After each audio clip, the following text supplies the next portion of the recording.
அதிமுக தேமுதிக கூட்டணி பேச்சுவார்த்தையில் தொடர்ந்து இழுபறி நீடித்து வருவதாக கூறப்படுகிறது. இதுகுறித்தான கூடுதல் விவரங்களுடன் இணைகிறார் எமது செய்தியாளர் ராஜேஷ். வணக்கம் ராஜேஷ், இந்த இழுபறிக்கான காரணம் என்ன? இது குறித்தான விவரங்களை பகிர்ந்துக்கோங்க. தமிழகத்தில் மக்களவை தேர்தல் என்பது சூடுபிடிக்க தொடங்கி இருக்கிறது.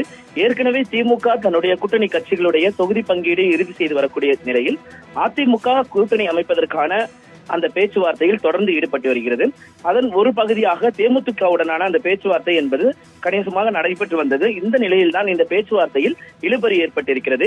ஏனென்றால் தேமுதிகவை பொறுத்த வரைக்கும் ஒரு ராஜ்யசபா சீட் என்பது அவர்களுக்கு முக்கியத்துவம் வாய்ந்ததாக பார்க்கப்படுகிறது. அதன் காரணமாக அவர்கள் மாநிலங்களவை உறுப்பினர் பதவி என்பது தங்களுக்கு வேண்டும் என்று அவர்கள் கேட்டுள்ளதாக தகவல் வெளியானது.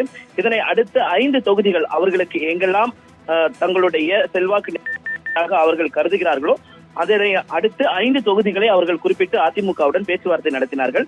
ஆக மொத்தத்தில் 5 தொகுதிகள் மற்றும் ஒரு மாநிலங்களவை உறுப்பினர் என்று அவர்கள் பேச்சுவார்த்தையை தொடர்ந்த நிலையில் அதிமுக தரப்பிலிருந்து மாநிலங்களவை உறுப்பினர் என்பது தர முடியாத ஒரு சூழல் என்பது இருக்கிறது.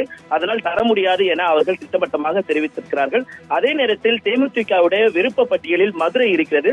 மதுரையில் விஜய பிரபாகரன் நிற்க வேண்டும் என்ற நேற்று முன்தினம் தேமுதிகவினர் அங்கு ஒரு தீர்மானத்தை போட்டிருந்தார்கள்.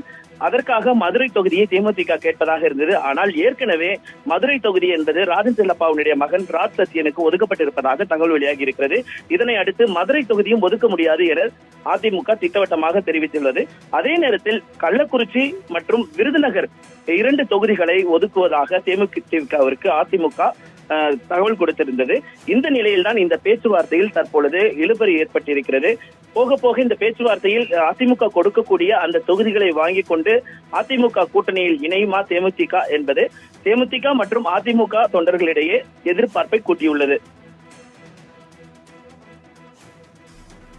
தகவல்களுக்கு நன்றி ராஜேஷ்.